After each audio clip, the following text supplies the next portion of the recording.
Bismillahirrahmanirrahim. Today we are going to learn about ribs and vertebra.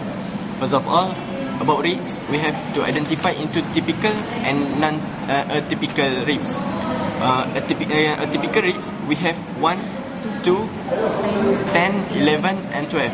For the typical, we have 3, 4, 5, 6, 7 and 8. This is the example of the typical ribs. Here we are going to see the head, neck, tubercle, shaft and the anterior end. For the head, we are going to see the two facet, upper demifacet and lower demifacet. Upper facet and lower facet. And here this is the neck. There is a constriction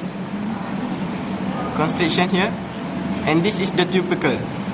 At the tubercle, we have to identify two structure. This is the articular part or smooth part, and this is the rough part. For the smooth part or articular part, it will articulate with the facet of the transverse process at the vertebra. The joint is the costo-transverse joint, plain synovial. And this rough part, the structure attached here, costo-transverse ligament, lateral costo-transverse ligament. And here, this is the body, the shaft. At the superior, it is blunt. At the lower, it is sharp. And here we are going to see the groove. It is costal groove. The structure related here is the intercostal vein. V state for the vein, A state for the artery, and state for the nerve. And this, the anterior end, concave shape. Okay, this is for the typical ribs, and this is example of typical ribs. First ribs. This is head, neck, tubercle, and the anterior end. The head will articulate with the first thoracic vertebra. The joint is the costovertebral joint and plain synovial joint. Here, at the superior surface, we are going to see the rough and depression. For the depression surface here, this is known as a groove for the subclavian vein, and this depression groove for the subclavian artery, and the lower trunk of the brachial plexus. At here we are going to see the tubercle. It is scalene tubercle for the attachment of the scalenus anterior muscle, and here we are going to see also the rough part for the attachment of the scalenus medius muscle. And then this is the example for the second rib. This is the head, tubercle, and the anterior. And here there is attachment for the scalenus posterior muscle. That's all.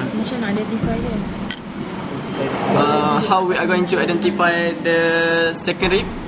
First, when we put this rib, the posterior end and the anterior end will on the same table, right on the same table. This one, same place. Example like that. About the vertebra, we are going to learn about typical and atypical.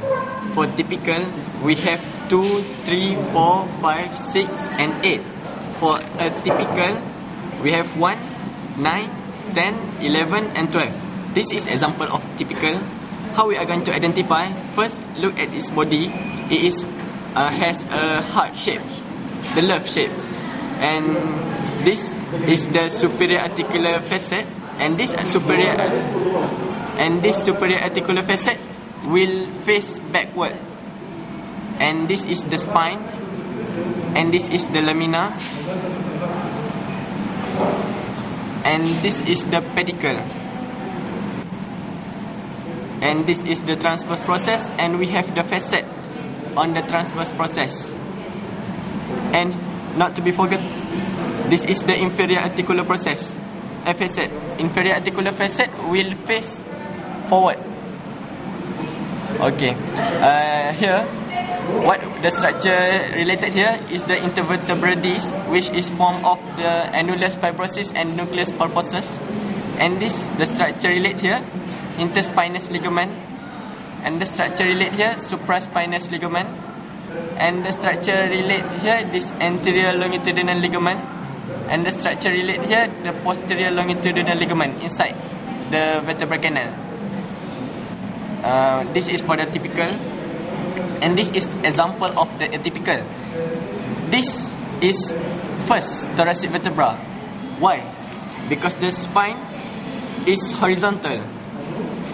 By compare between the typical, the spine is long, tapering, oblique, face downward and backward. While for the first, the spine is horizontal.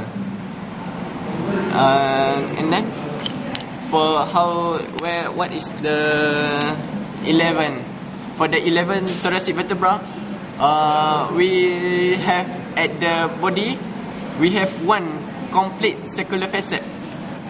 Meanwhile, for the typical, we have two demifacet. So for the atypical, we have one circular, and for the typical, we have two facet, which is demifacet, upper demifacet and lower demifacet. So for the 11, we have one circular complete facet, and to identify it is 11, look at the inferior articular facet.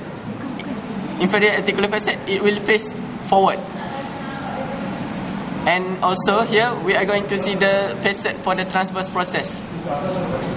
And this one, for the 12 thoracic vertebra, we also see the complete circular facet at each side. And for the inferior articular facet, we have it is directed anterolateral. So for the spine of the 11 is a quadrangular, short and quadrangular. For the